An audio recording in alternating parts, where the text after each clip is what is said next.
કુંડળીમાં હોય આ શુભ ગ્રહ તો બદલાઈ જાય છે કિસ્મત। જ્યોતિષમાં કુલ 9 ગ્રહ હોય છે। દરેકની કુંડળીમાં રાશિનું પણ ખાસ મહત્વ હોય છે। કુંડળીમાં આ તમામ ગ્રહોની સ્થિતિથી ભાગ્ય બદલાઈ જાય છે। કુંડળીમાં ગ્રહોની અસર ખૂબ જ મહત્વપૂર્ણ હોય છે। કર્મના ફળ ઉપરાંત વ્યક્તિને સારી ખરાબ ગ્રહદશાને કારણે પણ સમસ્યાઓનો સામનો કરવો પડે છે।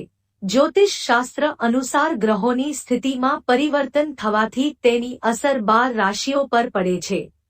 દરેક લોકોના જીવનમાં ખુશીઓની સાથે સાથે ખરાબ સમય પણ આવે છે। એવા કોઈ વ્યક્તિ નથી હોતા જેમનું જીવન એક સમાન પસાર થાય।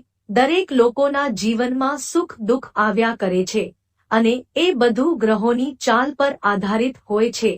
જ્યોતિષ શાસ્ત્રમાં રાહુ ગ્રહને પાપી ગ્રહ કહેવામાં આવ્યો છે। રાહુ જાતકને કઠોર, પ્રબળ અને તેજસ્વી બનાવે છે।